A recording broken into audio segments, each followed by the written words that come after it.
안녕하세요, 팩트남입니다. 오늘은 보잉의 T-7A 훈련기의 후방 동체 공급 업체인 사브에 대한 이야기입니다.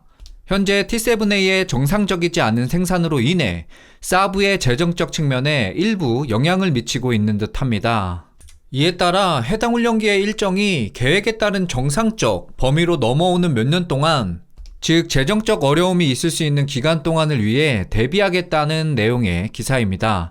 특히 사브의 CEO가 T7의 저율 생산과 관련하여 초기 비용과 고정 생산 비용에 대한 자금 미회수 문제를 언급하고 있습니다. 이는 T7A에 계속되는 설계 이슈들로 인해 계획된 생산들의 차질이 생기면서 발생한 이슈로 평가가 되고 있는데요. 보다 자세한 내용은 기사를 통해서 확인해 보도록 하겠습니다. 구독과 좋아요는 제가 영상을 만드는 큰 힘이 됩니다. 제목: 사브 T7A 훈련기 동체 생산 불안정성으로 인해 몇 년간 간헐적인 중단에 대비하겠다.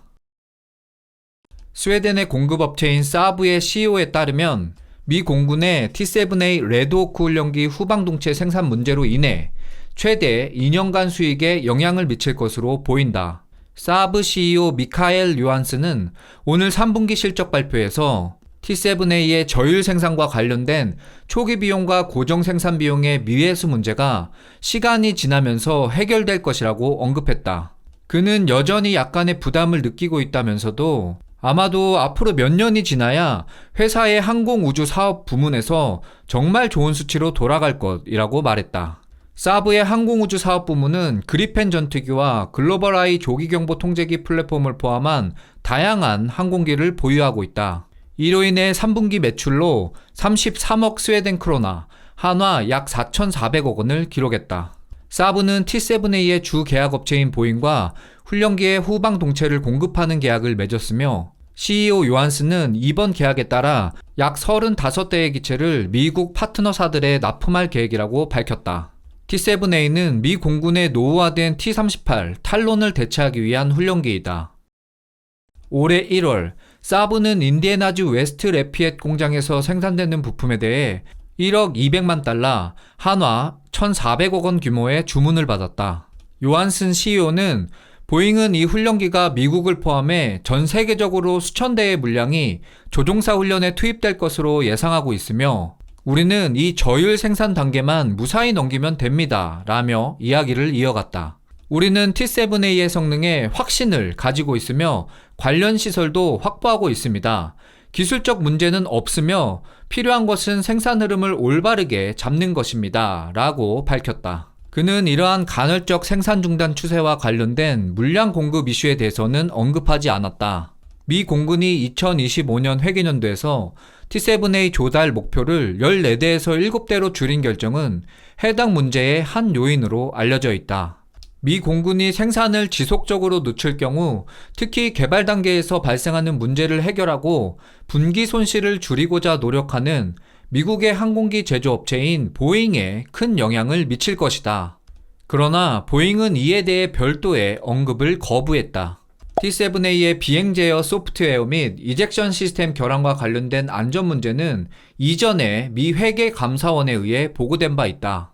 그러나 보잉은 자사 주도의 비행 테스트가 훈련기 개발을 원활하게 하는데 기여하고 있다고 주장하며 이 같은 비판에 반박을 했다. 한편 요한스는 이번 인터뷰 통화에서 회사의 북미 지사가 브라질의 36대 그리펜 EF 전투기 도입과 관련된 정보 요청서를 받은 것에 대해 놀랐다라고 소감을 밝혔다. 그는 당국과 협력하여 요청한 정보를 제공할 것이라며 브라질과 스웨덴 당국과도 마찬가지로 협력해 왔으며 그 과정에서 어떠한 위법 행위도 발견되지 않았다고 강조했다.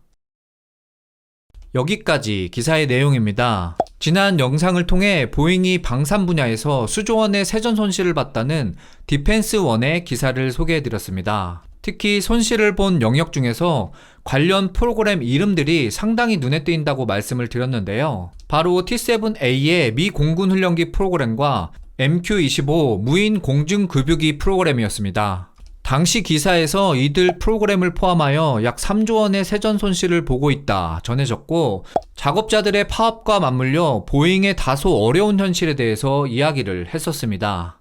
아무래도 계속되는 기술 문제로 인해 계획된 생산 일정과 생산량에 차질이 생겨 발생한 경영상의 문제라고 생각을 합니다. 보잉은 2024년 3분기 실적 발표에서 주당 $10의 손실을 기록하며 시장 예상을 크게 밑돌았다라고 평가되고 있습니다. 이번 실적 악화는 항공기 제작 부문과 방산 부문에서 상당한 손실 비용을 반영한 것으로 알려져 있는데요. 특히 777X 차세대 장거리 대형 여객기 프로그램과 767 프로그램에서 총 $30억, 한화 4조 1,700억 원에 달하는 비용이 발생됐다 발표되었습니다. 보잉은 현재 장기적으로 경쟁력을 회복하기 위한 구조적 변화를 추진 중이다 라고 발표했으며 생산 차질 문제 해결과 향후 투자금 확보를 위해서 현금 흐름을 강화하는 것이 주요 과제로 떠오르고 있습니다. 또한 777X의 첫 인도 시기는 2026년으로 그리고 7778은 2028년으로 미뤄졌고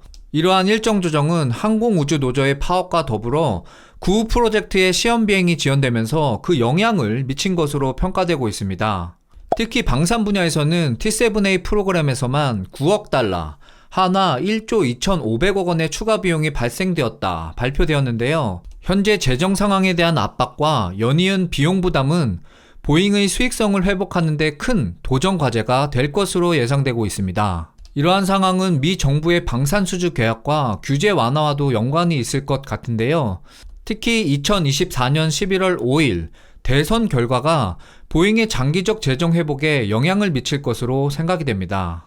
얼마 전 대한민국 항공통제기 2차 사업을 준비하기 위해 이번 카덱스를 통해 사브와 카이가 협력한다는 에어포스 테크놀로지의 기사를 전해드렸습니다. 현재 보잉의 대세로 내 사브와 카이 연합이 다소 따라가는 듯한 느낌을 주고 있는데요. 해당 경쟁의 우세에 대한 내용은 차치하더라도 보잉과 사브가 모두 대형 사업에 거론되고 있는 만큼 이번 사업자 결정에 주변 환경에 대한 리스크 관리가 잘 되었으면 하는 바람입니다. 제가 준비한 영상은 여기까지입니다. 내용이 도움이 되셨다면 구독과 좋아요 부탁드립니다. 저는 더 좋은 영상으로 찾아뵙겠습니다.